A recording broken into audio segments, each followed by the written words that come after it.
శ్రీ జవహర్లాల్ నెహ్రూ భారతదేశం యొక్క మొదటి ప్రధానమంత్రి మరియు భారతదేశానికి ఎక్కువ కాలం పనిచేసిన ప్రధానమంత్రి. పదవిలో మరణించిన మొదటి వ్యక్తి నెహ్రూ గారే.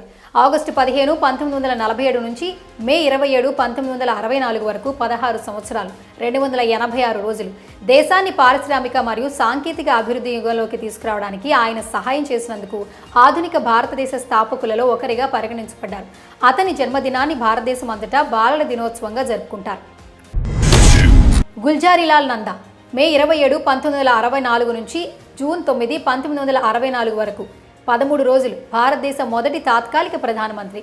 గుల్జారీలాల్ నందా 13 రోజుల పాటు 2 సార్లు భారతదేశ తాత్కాలిక ప్రధానమంత్రిగా ఉన్నారు. 1964లో మొదటి ప్రధానమంత్రి జవహర్లాల్ నెహ్రూ మరణించిన తరువాత మొదటిసారి మరియు 1966లో ప్రధానమంత్రి లాల్ బహదూర్ శాస్త్రి మరణం తరువాత రెండోసారి అతను ఈ 2 కాలాల్లో భారత హోంమంత్రిగా ఉన్నారు మరియు ఆయన ప్రధానమంత్రిగా ఎన్నుకోబడడానికి ఇదే కారణం. భారత రాజ్యాంగంలో తాత్కాలిక ప్రధానమంత్రి అనే నిబంధన లేదు, ఎందుకంటే విస్తృతంగా ప్రచారంలో ఉంది కానీ తప్పుగా ఉంది.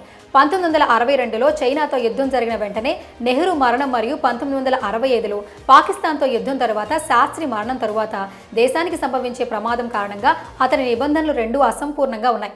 నందా జనవరి 15న మరణించారు. లాల్ బహదూర్ శాస్త్రి జూన్ 9, 1964 నుంచి జనవరి 11, 1966 వరకు 1 సంవత్సరం 216 రోజులు. 1965 ఇండో-పాక్ యుద్ధంలో ఆయన జై జవాన్ జై కిసాన్ నినాదాన్నిచ్చారు. విదేశంలో చనిపోయే భారతదేశ మొదటి ప్రధానమంత్రి. అతను మరణించిన తరువాత భారత కాంగ్రెస్ పార్టీ నూతన ప్రధానమంత్రి అభ్యర్థిగా ఇందిరాగాంధీని ఎన్నుకునే వరకు గుల్జారీలాల్ నందా ఆపద్ధర్మ ప్రధానమంత్రిగా ఉన్నారు. పాక్తో జరుగుతున్న యుద్ధ విరమణ ఒప్పందంపై సంతకాలు చేసేందుకు సిద్ధమయ్యారు. 1966 జనవరి 10న ఒప్పందాలపై సంతకాలు చేసిన మరణాడే జనవరి 11న ఆయన గుండె నొప్పితో అక్కడే మరణించారు. ఓ దేశాధినేత అది మరో దేశానికి అతిథిగా ఒప్పందాలపై సంతకాలు చేసేందుకు వెళ్లి అక్కడే అనుమానాస్పదంగా మృతి చెందడం చరిత్రలో అంతకు ముందెప్పుడూ లేదు. ఈ మరణం గుండెపోటు వల్ల సంభవించిందని సోవియట్ ప్రభుత్వం ప్రకటించింది. భారత ప్రభుత్వం దీన్నే ధృవీకరించింది. కానీ ఆధారాల మేరకు శాస్త్రి దేహానికి పోస్టు మార్టం నిర్వహించలేదు. అంతకు ముందెప్పుడు శాస్త్రికి ఎలాంటి అనారోగ్యం లేదు. భారతదేశ ప్రజలు మాత్రం విష ప్రయోగం వల్లే శాస్త్రి మరణించారనే ఆరోపణలు చేశారు. దీనిపై కేంద్రం రాజ్నారాయణ్ కమిటీని నియమించింది.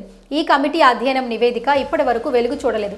ఆఖరికి ఇది భారత పార్లమెంట్ లైబ్రరీలో కూడా అందుబాటులో లేదు. వాస్తవానికి పాక్తో యుద్ధం చివరి దశకు వచ్చింది. భారత్ విజయం వైపు దూసుకుపోతోంది. ఈ దశలో ఐక్యరాజ్య సమితి పాక్తో విరమణ ఒప్పందాన్ని ప్రతిపాదించింది. అప్పటికే శాస్త్రి యుద్ధ వీరుడిగా దేశంలో జేజేలు అందుకుంటున్నారు. కానీ శాస్త్రిది సహజ మరణమా లేదా హత్య అని ఇంతవరకు అంతు చిక్కని రహస్యంగానే మిగిలిపోయింది. ఇందిరాగాంధీ జనవరి 24, 1966 నుంచి మార్చి 24, 1977 వరకు అంటే 11 సంవత్సరాల 59 రోజులు భారతదేశ తొలి మహిళా ప్రధానమంత్రి. ఇందిరాగాంధీ భారత తొలి ప్రధానమంత్రి. జవహర్లాల్ నెహ్రూ ఏకైక కుమార్తె కూడా.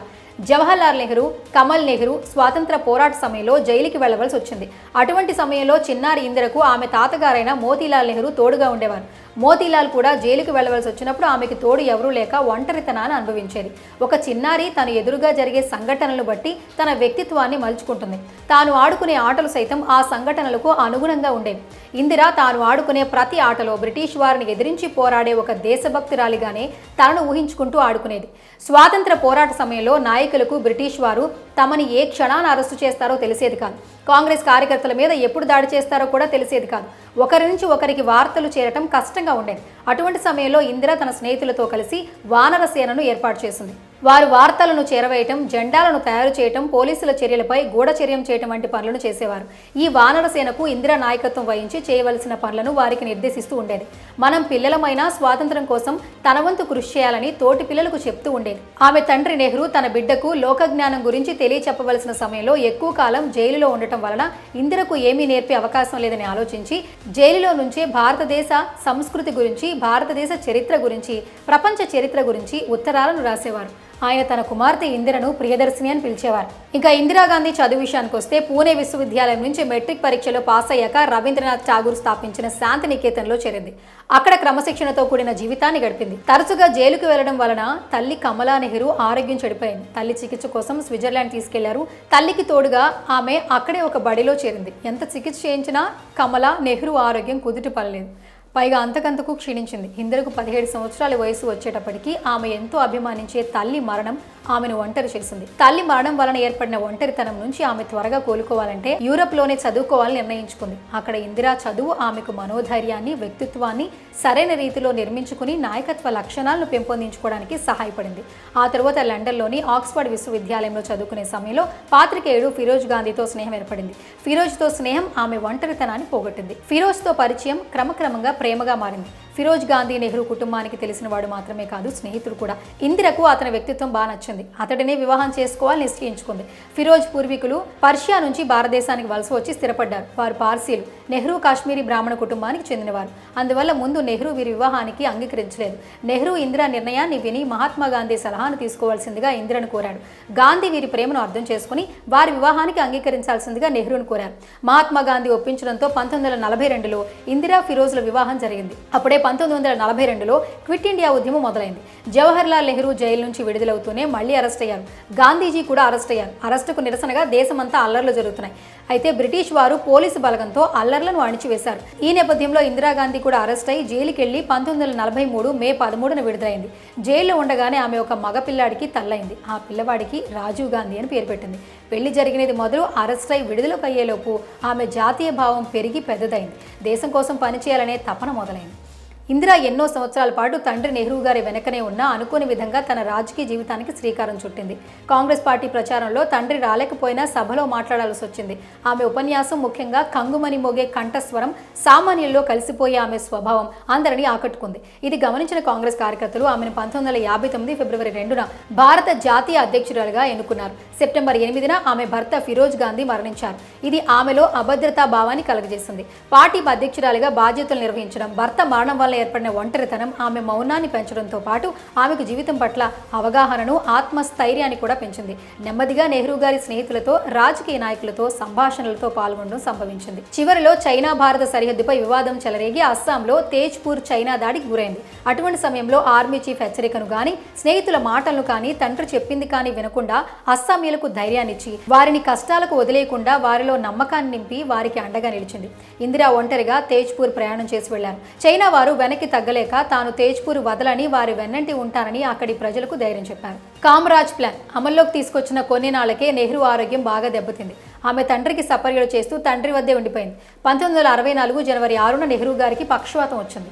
అప్పుడు భువనేశ్వర్లో 68వ నేషనల్ కాంగ్రెస్ పార్టీ సమావేశాలు జరుగుతున్నాయి. నెహ్రూ ఆరోగ్యం మీద నమ్మకం కుదరక కొంతమంది నేతలు ప్రధాని పదవికి పోటీ పడడం మొదలుపెట్టారు. కొంతమంది శ్రేయభిలాషులు నెహ్రూ వారసుడిని ప్రకటిస్తే బాగుంటుందని సూచించారు. ఆ అవసరం లేదని, తనకేం కాదని, తనకు స్వస్థత చేరుకుంటుందని, త్వరలో తాను మరలా హుషారుగా ఉంటానని నెహ్రూ చెప్పారు. 1964 మే 27న జవహర్లాల్ నెహ్రూ తుది శ్వాస విడిచారు. నెహ్రూ మరణం తరువాత లాల్ బహదూర్ శాస్త్రి ప్రధాని పదవిని అధిష్ఠించారు. శాస్త్రి గారు ఇందిరాగాంధీని ప్రధానిగా ఉండమని కోరారు. అయితే నెహ్రూకి ఆఖరి దశలో ఏర్పడిన వ్యతిరేకత తనను రాజకీయంగా ఎదగనివ్వదని తెలిసిన ఇందిరాగాంధీ శాస్త్రి గారి ప్రతిపాదనను వెంటనే తిరస్కరించింది. శాస్త్రి గారు ఆమె ఏ మంత్రిత్వ శాఖనైనా నిర్వహించుకోవాలని మరీ కోరగా కొంత అయిష్టంగానే అందుకు అంగీకరించింది. ఆమె రాజ్యసభ సభ్యురాలిగా ఎన్నికై లాల్ బహదూర్ శాస్త్రి మంత్రివర్గంలో కేబినెట్ హోదా కలిగిన సమాచార ప్రసార శాఖ మంత్రిగా బాధ్యతలు చేపట్టింది. దక్షిణ భారతదేశంలో గొడవలు జరిగాయి. బలవంతంగా హిందీ భాషను వారిపై రుద్దాలని నేతలు నిర్ణయించారు. వ్యతిరేకంగా దక్షిణ భారత ప్రజలు సమ్మెను మొదలుపెట్టారు. ఇందిరా తానే వెళ్లి అక్కడి వారికి హిందీ బలవంతంగా వారిపై రుద్దమని, ఇష్టమైన వారే ఆ భాషను చేర్చుకోవచ్చని ప్రభుత్వం తరపున వారికి హామీ ఇచ్చి వారిని శాంతింపజేసింది. ఆమె 1966 జనవరి 24న మొదటిసారిగా ప్రధానమంత్రి బాధ్యతలను స్వీకరించి దేశ మొట్టమొదటి మహిళా ప్రధానమంత్రిగా చరిత్ర సృష్టించింది. నేటి వరకు కూడా మరో మహిళ ఆ స్థానాన్ని చేపట్టలేదు. ఇందిరా ప్రధానమంత్రి అయ్యే నాటికి కాంగ్రెస్ పార్టీ రాజకీయాలు ఏమాత్రం సజావుగా లేవు. అంతర్గత కుమ్ములాటలు అప్పుడే ప్రారంభమయ్యాయి. పార్టీలో మొరార్జీ దేశాయ్ లాంటి వారు అసమ్మతివాదులుగా తమ గళాన్ని వినిపించారు. ప్రధానమంత్రి పదవికి జరిగిన పోటీలో ఇందిరాగాంధీ మొరార్జీ దేశాయ్ను అప్పటి కాంగ్రెస్ పార్టీ అధ్యక్షుడు కుమారస్వామి కామరాజ్ మద్దతుతో సిండికేట్ సహాయంతో మూడో ప్రధానమంత్రిగా బాధ్యతలు చేపట్టింది. మొరార్జీ దేశాయ్ ఇందిరను మూగబొమ్మగా అభివర్ణించారు. అయితే అది సరైంది కాదని ఇందిరా మున్ముందు తన చర్యల ద్వారా నిరూపించుకుంది. సిక్కుల కోరిక మేరకు వారికి పంజాబ్ రాష్ట్రాన్ని ఏర్పాటు చేసింది. ఈ ఏర్పాటుకు ఒప్పుకొని కొంతమంది తిరుగుబాటు చేయగా దానిని ఆమె అణిచివేసింది. దేశంలో కరువు కాటకాలు ఎక్కువగా ఉండటంతో కావడంతో ఆమె ఆహార ధాన్యాల దిగుమతిపై దృష్టి సారించింది. పేదరికాన్ని నిర్మూలించడానికి ఆమె నడుం కట్టింది. వీటి మీద ఆమె దృష్టిని కేంద్రీకరించింది. అప్పటి అమెరికా అధ్యక్షుడు లిండన్ జాన్సన్ను, రష్యా ప్రధాని అలెక్సీ కోసిజన్తోనూ, ప్రపంచ బ్యాంక్ అధికారులతో, అంతర్జాతీయ ద్రవ్యనిధి అధికారులతో చర్చలు జరిపింది. ఆ చర్చలు చాలా ప్రాముఖ్యతను సంతరించుకున్నాయి. ఆమె భారతదేశ గౌరవానికి, ఉన్నతికి ఏమాత్రం తగ్గకుండా మాట్లాడిన తీరు, ఆమె కనబరిచిన రాజకీయ పరిపక్వత, చురుకుదనం అందరినీ ఆకట్టుకుంది. మొరార్జీ దేశాయిని సంతృప్తిపరచడానికి ఉప ప్రధానమంత్రి, కీలకమైన ఆర్థిక మంత్రి పదవులను ప్రసాదించింది. అంతర్గత పోరాటాల ఫలితంగా 1967 ఎన్నికల్లో కాంగ్రెస్ పార్టీ దాదాపు 60 స్థానాలను కోల్పోవలసి వచ్చింది. ఆమె మాత్రం విజయం సాధించింది. దీనికి అసలు కారణం ఆమె సామాన్యుడికి దగ్గరగా ఉండటం. మరలా ప్రధాని పదవికి పోటీ ఏర్పడింది. ఓడిన వారు కూడా వ్యాపారవేత్తలు, కొంతమంది జమీందారీ కుటుంబాలకు చెందిన వారు అజెండాతో ప్రధాని పదవికి పోటీపడ్డారు. బరిలో చివరికి ఇందిరాగాంధీ, మొరార్జీ దేశాయిలు మాత్రమే మిగిలారు. ఆమె తన తెలివితేటలతో ఆయనని పోటీ నుంచి విరమింపచేసింది. అయితే ఆమె ప్రధాని అయింది. మొరార్జీ దేశాయ్ ఉప ప్రధానిగా బాధ్యతలు చేపట్టారు. అంతేకాక ఆమె నేతృత్వంలో ఆర్థిక శాఖను నిర్వహించింది. తిరుగులేని ఆధిక్యతతో గెలిచింది. ప్రభుత్వాన్ని ఏర్పాటు చేసింది. మూడోసారి ప్రధాని పదవిని చేపట్టింది. ఈ పదవీ కాలంలో బంగ్లాదేశ్ ఆవిర్భావం జరిగింది. తూర్పు పాకిస్తాన్లో పశ్చిమ పాకిస్తాన్ బలగాలు సృష్టించే అల్లర్లను, అరాచకాలను భరించలేక లక్షల కొద్దీ ప్రజలు భారతదేశంలోకి వలస రావడం మొదలుపెట్టారు. తూర్పు పాకిస్తాన్ విముక్తికి పోరాడుతున్నారు. 1970 నుంచి 71 వరకు జరిగింది. వారికి తమ మద్దతును తెలుపుతూ మన దేశ సైన్యాన్ని వారికి అండగా పంపించింది. ఈ కాలంలో రాజభరణుల రద్దు, 1966లో రూపాయి మూల్య న్యూనీకరణ, 1969లో బ్యాంకుల జాతీకరణ లాంటి నిర్ణయాలతో పాటు దేశంలో పంటల ఉత్పత్తిని పెంచడానికి హరిత విప్లవం, పేదరిక నిర్మూలనకై గరీబీ హఠావో నినాదం, 20 సూత్రాల పథకం లాంటి ప్రజాకర్షక పథకాలను చేపట్టింది. 1971లో పాకిస్తాన్తో యుద్ధంలో నిర్ణయాత్మక విజయం ప్రపంచ దృష్టిని ఆకర్షించింది. 1974లో రాజస్థాన్ ఎడారిలో పోఖ్రాన్ అణుపాఠ పరీక్ష చేసి అమెరికా కన్నెరకు గురైంది. అంతేకాదు ఆ చర్య వల్ల భారత అణు కార్యక్రమానికి బలమైన పునాది వేసింది. 1971 డిసెంబర్ 16న లోక్సభలో ఆమె ఈ చారిత్రాత్మక సంఘటన గురించి సగర్వంగా ప్రకటిస్తూ మన దేశ వాయు, నావిక, ఆర్మీ సేవల శౌర్యానికి, సామర్థ్యానికి దేశ ప్రజలు గర్విస్తున్నారని అభినందించింది. ఈ సందర్భంగా ఆమెకు వ్యతిరేకులు, ప్రతిపక్ష నేతలు సైతం లేచి నిలబడి ఆమెను అభినందిస్తూ చప్పట్లు కొట్టారు. ఈ నిర్ణయం, విజయం తనది కాదని దేశ ప్రజలందరిదని చెప్పుకొచ్చింది. దీనివల్ల ఆమె ప్రజల్లో మరింత పేరు తెచ్చుకోవడమే కాక వారందరి దృష్టిని ఆకర్షించింది. కాలం గడుస్తున్న కొద్దీ ప్రజల్లో అసహనం పెరిగింది. ఆర్థిక వ్యవస్థలో పెద్దగా మార్పు రాకపోవడం, పెరిగిన లంచగొండితనం, ప్రజాజీవన స్థితిగతుల్లో మార్పు రాకపోవడం వంటివి ప్రజల అసహనానికి కారణాలయ్యాయి. 1971లో అమేథీ లోక్సభ నియోజకవర్గంలో రాజ్ నారాయణపై గెలిచిన ఇందిర ఎన్నిక చెల్లదని ఇందిరాగాంధీ విజయాన్ని సవాలు చేస్తూ రాజ్ నారాయణ్ దాఖలు చేసిన పిటిషన్పై ఇందిరాగాంధీ ఎన్నిక చెల్లదని, 6 సంవత్సరాల వరకు ఇందిరాగాంధీ ఎన్నికల కార్యక్రమాల్లో పాల్గొనరాదని అలహాబాద్ ఉన్నత న్యాయస్థానం 1979లో తీర్పునిచ్చింది. దీనిపై ఇందిరాగాంధీ అత్యున్నత న్యాయస్థానంలో స్టే ఆర్డర్ తెచ్చుకుంది.